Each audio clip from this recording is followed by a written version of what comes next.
Hello guys, welcome back. आज की इस वीडियो में मैं आपको बताऊंगा कि आप किस प्रकार से सीपीसीटी एग्ज़ाम की तैयारी कर सकती हैं। मैं खुद 3 बार सीपीसीटी एग्ज़ाम क्वालिफाइड हूं और मैंने फर्स्ट अटेम्प्ट में ही सीपीसीटी एग्ज़ाम क्लियर किया था। तो मैं आपको गाइड करूंगा कि किस प्रकार से आप सीपीसीटी एग्ज़ाम को क्लियर कर सकते हैं। यहाँ पर आप स्क्रीन पर मेरा सीपीसीटी स्कोर कार्ड देख सकते हैं। मैंने कंप्यूटर सेक्शन में 64 मार्क्स स्कोर किया है। अंग्रेजी टाइपिंग में मैंने 36 शब्द प्रति मिनट की स्पीड टाइपिंग की है और इसके अलावा हिंदी टाइपिंग में मेरा 40 शब्द प्रति मिनट की गति थी। ये आप स्क्रीन पे देख सकते हैं, ये मेरा स्कोर कार्ड है और मैं आपको गाइड करूंगा कि आप किस प्रकार से आप सीपीसीटी एग्ज़ाम को क्वालिफाई कर सकते हैं। बहुत ही आसान होता है इस एग्ज़ाम को क्वालिफाई करना। अब सबसे पहले इसका हम सिलेबस समझ लेते हैं। यहाँ पर आप देखें 52 मार्क्स का कंप्यूटर आता है और कंप्यूटर में MS Word, Excel, PowerPoint, cyber security, internet, networking और कंप्यूटर फंडामेंटल जैसे रैम, रोम, सीपीयू और मदरबोर्ड, हार्ड डिस्क, इन सारे टॉपिक्स से क्वेश्चंस आते हैं, पूछे जाते हैं। इसके अलावा प्रोग्रामिंग लैंग्वेज, डीबीएमएस, ये चैप्टर्स भी इसमें होते हैं।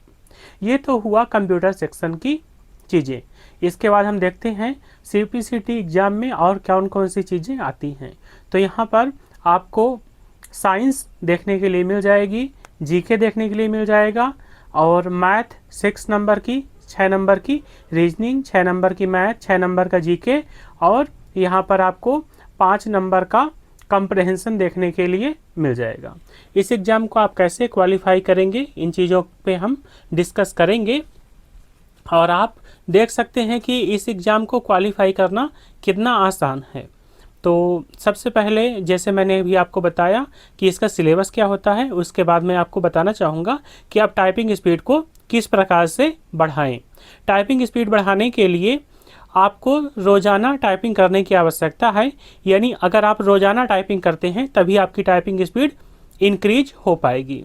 मेरे केस में मैंने टाइपिंग स्पीड 2 आवर्स करने की प्रैक्टिस की थी। मतलब मैं 2 घंटे प्रैक्टिस करता था, 1 घंटे सुबह और 1 घंटे शाम को, कॉन्टीन्यूसली 6 मंथ आप अगर टाइपिंग करते हैं तो आपकी टाइपिंग स्पीड भी 40 शब्द प्रति मिनट की हो जाएगी।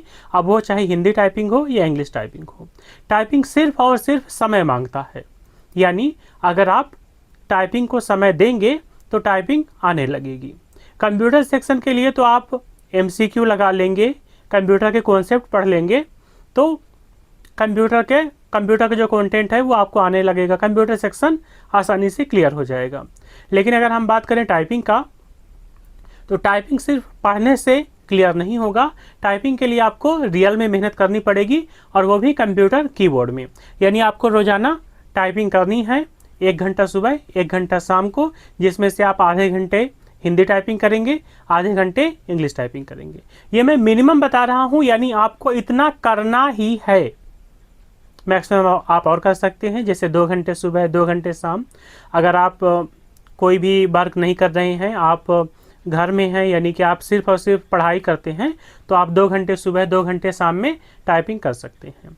अब यहाँ पर मेन बात ये हो जाती है कि आपका टारगेट कौन सा है, आपका लक्ष्य क्या है, यानी आप अपना एग्ज़ाम कब क्लियर करना चाहते हैं। जैसे मान लीजिए अगर आपके एग्ज़ाम में अभी 2 महीने बाकी हैं तो आपको रोज़ाना 2 घंटे सुबह, 2 घंटे टाइपिंग, 2 घंटे सुबह और 2 घंटे शाम को करनी होगी, अगर आप एक बिगिनर हैं। लेकिन अगर आपको पहले से टाइपिंग आ रही है, आपने एक आध बार अटेम्प्ट दे चुके हैं और आपको थोड़ी सी टाइपिंग आती है, तो आप 1 घंटा सुबह और 1 घंटा शाम में भी टाइपिंग करके अपने एग्ज़ाम को क्लियर कर सकते हैं। इसके बाद बात कर लेते हैं एग्ज़ाम हॉल में किस प्रकार का आपका अनुभव होता है। जब आप एग्ज़ाम हॉल में जाएंगे तो वहाँ पर आपको कीबोर्ड अगर ख़राब मिलता है तो आप उसको चेंज करवाएं। बाकी जो एग्जामिनर होता है, जब आप एग्ज़ाम हॉल में पहुँचते हैं तो आपको कीबोर्ड सही दिया जाता है, उसमें कोई भी खराबी नहीं होती है। यानी कि आपको कीबोर्ड सही मिलेगा, कंप्यूटर भी सही रहेगा, आपके पास समय रहेगा। अब अगर आपको टाइपिंग आती है तो आप कर लेंगे। एक बात ये हो जाती है कि अगर आपका जो सिस्टम दिया है उसमें जो कीबोर्ड है अगर वो ख़राब है तो आप कितनी अच्छी भी टाइपिंग करके सीख लें, लेकिन एग्ज़ाम हॉल में आप अच्छा परफॉर्मेंस नहीं कर पाएंगे। इसलिए जब आप एग्ज़ाम हॉल में जाएं बैठें तो सबसे पहले कीबोर्ड को चेक कर लें, और अगर कीबोर्ड में कोई भी समस्या आ रही हो तो कीबोर्ड को तुरंत ही चेंज करवा दें। इसके बाद एग्ज़ाम हॉल में एक प्रेशर होता है कि आपने बहुत सारी तैयारी की है, अगर आप टाइपिंग नहीं कर पाएँ तो क्या होगा। तो उस समय आपको एक चीज़ ध्यान रखनी है कि अपने माइंड को कूल रखना है और ख़ुद को मोटिवेट करना है कि हमसे हो जाएगा, हमने टाइपिंग करी है, हमने अच्छी प्रैक्टिस करी है, हमसे हो जाएगा। इस प्रकार से खुद को मोटिवेट करना है।